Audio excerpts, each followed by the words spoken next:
नमस्कार प्रणाम। आज हम आप लोग के बीच में आए हुए हैं और दोहरी घाट मुक्ति पथ पे। और देखिएगा यहाँ पर काफ़ी लोगों की पब्लिक सी भी भीड़ हुई है। और देखिए और आप लोग को बहुत अच्छे अच्छे सीन दिखा रहे हैं। देखिएगा हाँ, देखिए ये लोग फैन लोग बता रहे हैं भैया लोग कि हमारे फैन है। देखिएगा देखिए ये लोग हाय कर रहे हैं। देखिए सब लोग हाय करिएगा।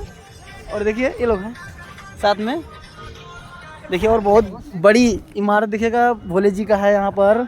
और मूर्ति जो है देखिएगा आप लोग के लिए जूम करके दिखा रहे हैं। चलिए ठीक है, आप लोग से फिर नेक्स्ट वीडियो मिलते हैं। तब तक और आगे बाहर जाते हैं नदी के पास में।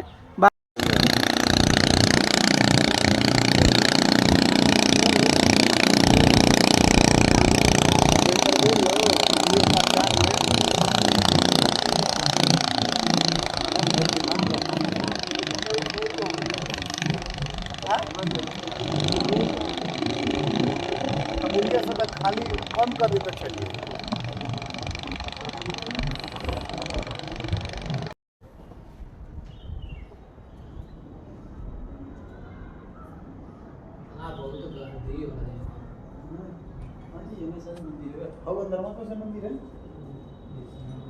आप लोग के बीच में दिखा रहे हैं और हम लोग आए हैं मार्केट में डेली खरीदने के लिए। और देखिए सब्जी मंडी है जो दिखा रहे हैं आप लोग मार्केट में दोस्तों। और देखिए यहाँ थोड़ा क्या भीड़ है।